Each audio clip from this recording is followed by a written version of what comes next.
Bonjour à tous, j'espère que vous allez bien. Aujourd'hui nous voilà enfin pour la Bozy News du mois de août.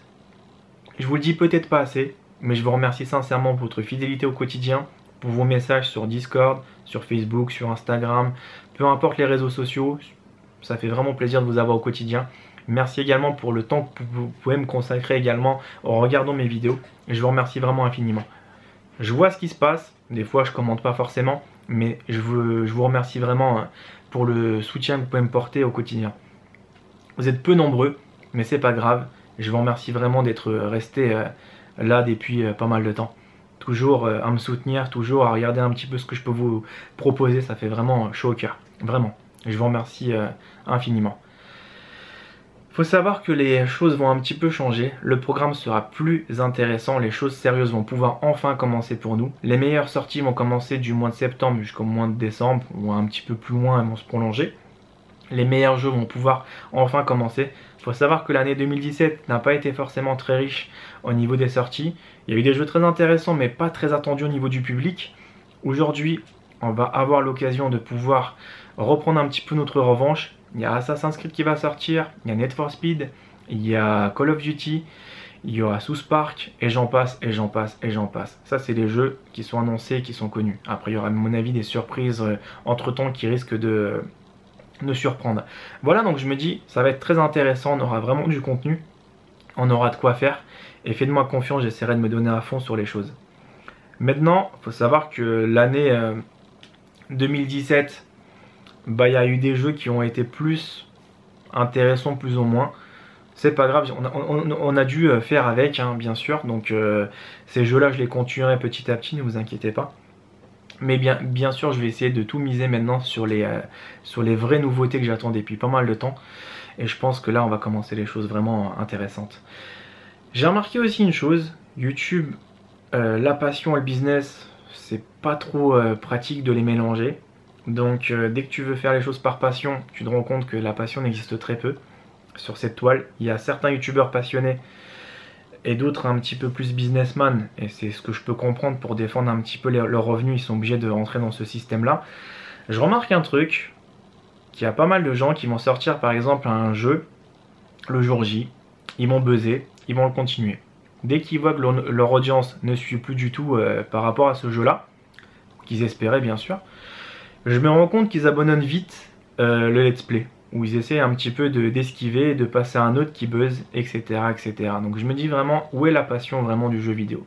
Bref, c'est pas le jugement que j'ai apporté sur ces chaînes-là. Chacun a sa vision des choses. Mais voilà, moi mon erreur stratégique, c'est que dès que je fais un jeu qui marche plutôt moyennement, je le continue et je fais des longs épisodes. Longs par rapport au temps et par rapport aux épisodes. Je peux faire des fois 40 épisodes, 50. Je le fais quand même à fond. Mais voilà, c'est long. Ça demande du temps. Et je me rends compte que tu endors les gens au fur et à mesure. Les gens se désabonnent. Parce qu'ils ne comprennent pas qu'une série, tu peux pas la faire en 3 épisodes. Ils comprennent pas, c'est que des fois, toi, tu peux être passionné par ça. Et tu dois aussi le respect aux personnes que tu as tout simplement proposé le jeu. Tu as enroulé des gens dans ton let's play. Et bah t'as pas forcément envie de les laisser tomber parce que ça fait pas forcément ses vues et que le jeu est très intéressant et il te plaît. C'est ça. Sur YouTube, tu peux pas mélanger justement le business. Le côté business, c'est faire un jeu qui buzz, tu le continues. Un jeu qui ne buzz pas, tu l'arrêtes et tu passes sur un autre jeu qui buzz. C'est ça. Il n'y a pas de secret sur YouTube, hein, sincèrement. C'est pas, vous allez pas me dire, ah, mais c'est la passion qui compte avant tout. Bah vas-y, je suis la bonne preuve de la passion. Je coule. Voilà. Tu veux vraiment faire les choses par passion parce que tu les apprécies, tu couleras. Après, il faut savoir que maintenant YouTube ne fonctionne plus comme avant. Avec les années, ça change bien sûr. On peut se rendre compte tout simplement que n'importe quel youtubeur maintenant qui veut tout simplement proposer du contenu aura plus de difficultés. La raison est simple. Il y a de plus en plus de youtubeurs qui créent leur chaîne et il y a moins en moins de public pour regarder tout ce que tout le monde fait. C'est pas possible. Donc les gens n'ont pas forcément le temps de regarder diverses chaînes toute la journée ou passer tout simplement leur temps sur YouTube, je peux concevoir. J'ai des abonnés qui me suivent depuis 5 ans, 6 ans, 7 ans peut-être. C'est des personnes qui ont tout simplement été très présentes à une époque dès qu'ils étaient jeunes sur les réseaux sociaux, sur YouTube. Ils ont pu voir que ça a un petit peu changé, ça a évolué différemment. Qu'est-ce qu'ils ont fait? Bah, ils ont tout simplement poursuivi leur vie naturellement. Ils se sont dit YouTube c'est bien mais c'est pas tout, ça fait pas ma vie. Donc je préfère sortir, je préfère voir des amis, je préfère aller en soirée que de me taper des vidéos tous les jours constamment. Je peux comprendre, voilà pourquoi l'inactivité d'une chaîne peut subvenir par rapport à ça. Vous avez vu? Il n'y a pas de secret. Après bien sûr j'avais pris un strike qui m'a fait vraiment couler. Donc 6 mois c'est pas rien. Donc les personnes qui me disent ouais mais bon facile à remonter. Il y a toujours des gens qui me font un peu marrer, c'est qu'ils veulent tout simplement donner leur avis, mais ils ne connaissent pas du tout l'aventure de la personne, plutôt ils ne connaissent pas le vécu de la personne, ils ne connaissent pas le vécu d'une chaîne YouTube, et ils font une conclusion assez rapide en fait. C'est facile d'arriver, de donner en fait un avis. N'importe qui je peux le critiquer, n'importe qui je peux donner un avis comme ça, sans le connaître. C'est trop facile. Mais les gens ne prennent pas assez de recul sur les choses, malheureusement. Et ils voudraient tout simplement se porter juge et juger une affaire sans connaître les dossiers. C'est ça qui est un peu dommage. Après, j'ai remarqué un truc aussi, c'est que vu que je suis un peu en perte de vitesse, j'étais vraiment très déçu ces derniers temps. Je vous donne un exemple, ce qui m'est arrivé. Rien de bien méchant bien sûr. Une fois, j'avais demandé en fait à Nvidia en fait si c'était possible d'avoir par exemple d'être partenaire avec eux pour tout simplement recevoir par exemple la 1080 Ti.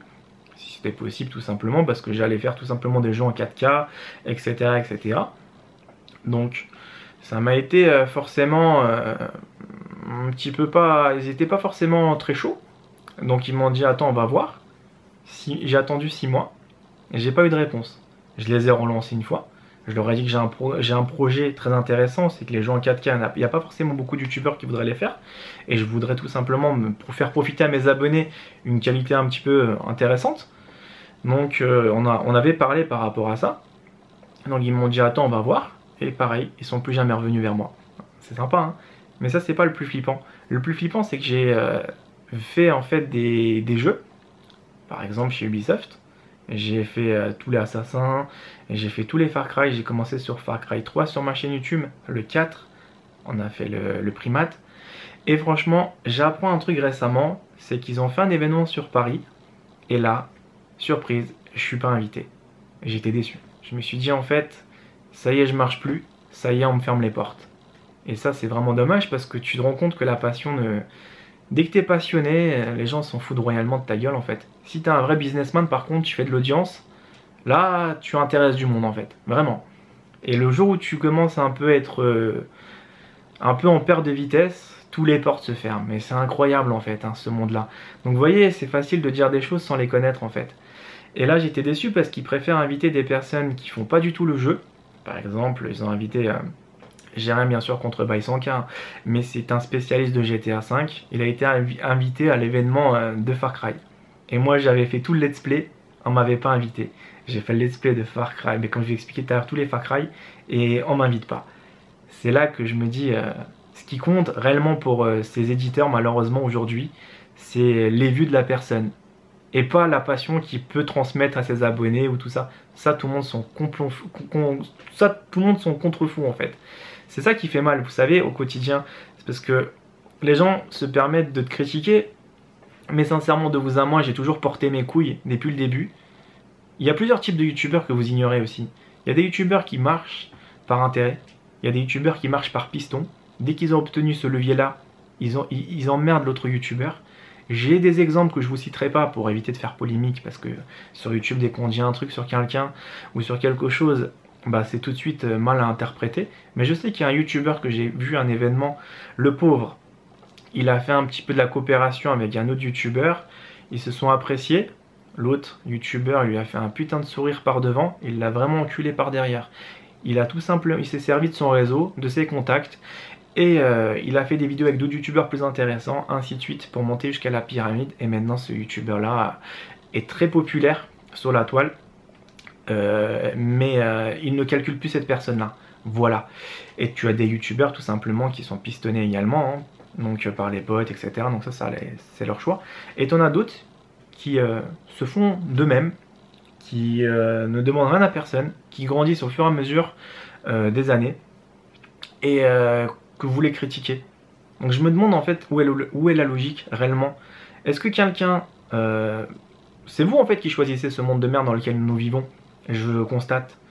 Un youtubeur qui est sincère avec vous, mais vraiment sincère, proche de sa communauté. Parce que vous dites à chaque fois dans n'importe quel commentaire, ouais, on veut un youtubeur proche de notre communauté, proche de nous, sincère.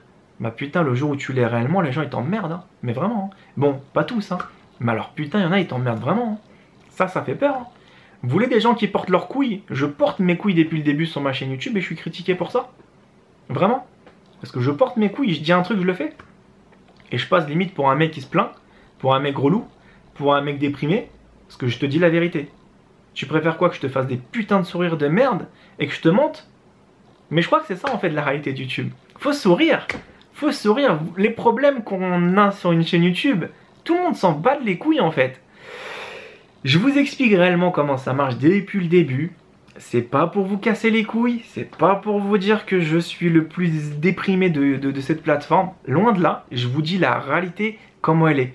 Il y a des jeunes youtubeurs qui voudraient me demander comment je fais pour percer sur YouTube ou comment on fait pour réussir ou quel conseil tu vas me donner. Le conseil que j'ai à leur donner, tu veux que je te dise réellement c'est quoi? Apprends l'anglais, passe ton permis. Et ça va te servir beaucoup plus que de faire youtubeur dans la vie, que de rêver où tu vas devenir connu, une star. Bien sûr, je ne dénigre pas les talents de chaque personne. Chaque personne peut apporter quelque chose. Mais généralement, tu perdras plus de temps que t'en gagneras. Franchement, t'apprends l'anglais, toutes les portes pourront s'ouvrir plus tard pour toi. T'en as marre de la France, tu te casses en Australie. T'ouvres ton business là-bas, ça marche pas, tu peux te casser au Royaume-Uni. Au Royaume-Uni, t'arrives pas, tu te casses aux États-Unis, ainsi de suite. Voilà, il y a toujours plus d'ouverture de portes le jour où tu as plus de bagages. C'est pas avec YouTube où tu vas arriver que sur ton CV, j'ai 500 000 personnes, j'ai 1 million de personnes. Tout le monde s'en foutra. La seule chose que j'ai gagné sur YouTube, sincèrement, c'est d'avoir connu des personnes vraiment sympas, d'avoir passé du temps avec eux et d'avoir aussi été plus à l'aise oralement. Maintenant, sincèrement, je branche la caméra, je suis capable de parler librement tout seul comme un grand maintenant. Et qu'avant, j'avais des difficultés par rapport à ça parce que j'étais pas forcément à l'aise par rapport à tout ça, par rapport à l'oral. Voilà. Donc c'est ça qui est dommage. Dès qu'on est sincère avec vous, sincèrement, j'ai l'impression qu'on passe plus pour des bêtes noires. Je vous ai toujours annoncé les placements de produits. Je vous ai jamais zigzagué quoi que ce soit. Je vous ai jamais dit achète ce produit-là parce qu'il est très très bien, tu vas adorer, tu vas kiffer. Je t'ai jamais pris pour un con, hein. Tu vois. Je t'ai toujours dit les choses telles qu'elles étaient. Mais j'ai l'impression que c'est ça qui porte aussi défaut en fait à des chaînes qui sont trop sincères. C'est de vous dire les choses, ça sert à rien en fait. Hein. Finalement, mieux vaut vous faire juste des sourires et dire tout va bien, tout est beau, tout est merveilleux. Et vous faire croire cette illusion en fait. Mais le monde d'aujourd'hui n'est pas comme ça. Vous savez, hein, c'est peut-être con, mais dès qu'on est soi-même en fait, ça porte défaut.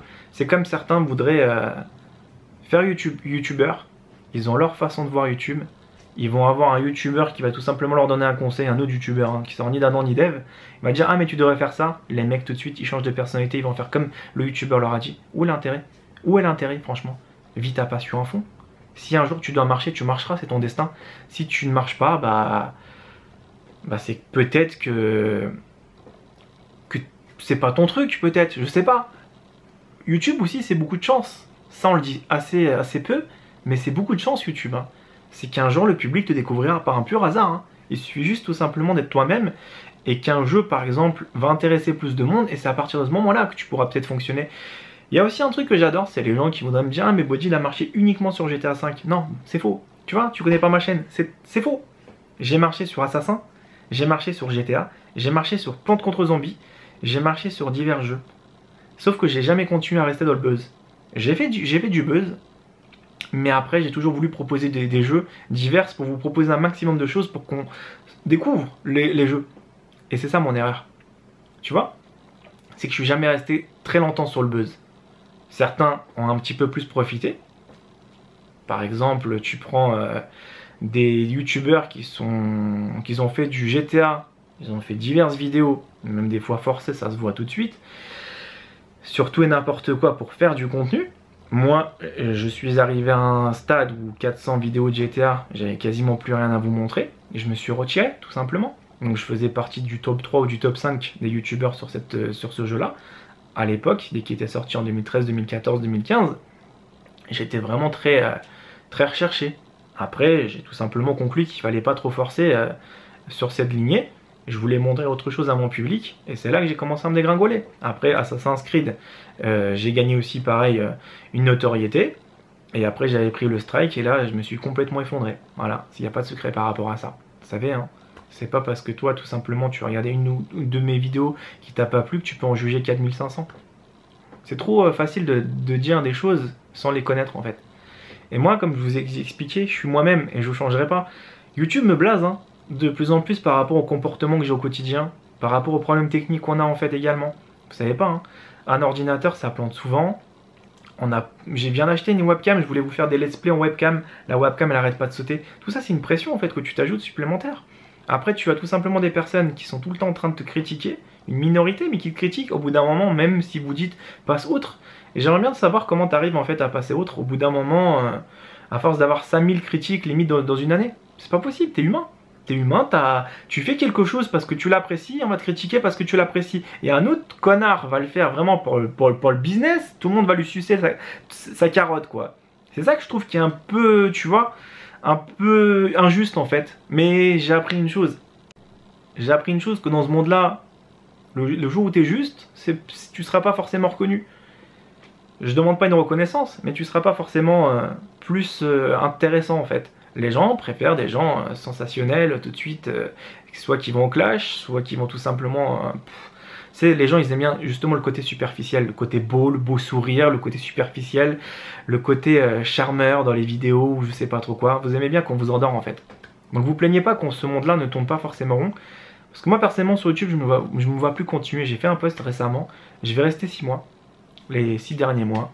Et en 2018 je trouve un taf et j'ai plus envie quoi. Je suis arrivé à un stade d'écœurement en fait. J'adore vraiment ce que je fais. Mais dès que tu vois ce que tu peux proposer, les gens te crachent souvent dessus. Les gens te critiquent sans te connaître. Les gens voudraient te faire passer pour un déprimé. Parce que tu leur dis réellement les choses telles qu'elles sont. Vous savez quoi? Je vais vous mentir si c'est ça qui vous intéresse vraiment. C'est facile d'arriver, de vous raconter des belles histoires, de vous raconter des choses qui reflètent pas la réalité. C'est triste, hein. Pareil, financièrement, je me porte de moins en moins bien. Et c'est pas simple. Aujourd'hui, je suis passé de 1005 à 300 euros. C'est quoi? Et tu crois que j'ai encore envie de me faire critiquer? Parce que j'aime ce que je fais? Les gens m'ont jamais donné quoi que ce soit. Une minorité m'a donné des dons. C'est pas la grande majorité, c'est une minorité. Ils sont combien? Ils sont peut-être 15 à m'avoir fait des dons depuis 6 ans. 15 personnes. Sur 6 ans. Voilà. Je leur remercie vraiment infiniment, ils se reconnaîtront. 15 personnes. Donc encore eux, ils peuvent ouvrir un petit peu leur gueule. Et encore, j'ai remarqué que ces personnes-là m'ont jamais demandé quoi que ce soit. Ils m'ont dit, Body, je t'encourage, vis ta passion à fond. C'est ça le plus flippant. Et c'est ceux qui font rien, qui arrivent de nulle part, qui te connaissent pas, qui te permettent de te juger. Waouh! Impressionnant quand même, hein. Attends, parce que j'ai encore trop parlé, la caméra va tout simplement couper. Désolé, ça a un petit peu coupé. Donc je disais, il y a un truc aussi qui est un peu dommage, c'est que les gens ne vont pas plus loin que le bout de leur nez. Et c'est ce que je remarque constamment. Je suis parti avec mes amis en fait dans un pays en fait, et je me suis rendu compte que toi, tu as tout simplement une autre façon de penser que eux. Je te donne un exemple, j'ai un pote qui est parti au coiffeur, qui s'est fait couper les cheveux, et qui a dit que c'était pas mal, il avait bien coupé, mais il a donné que 1 centime de pourboire. Sur une coupe qui coûtait 3 euros.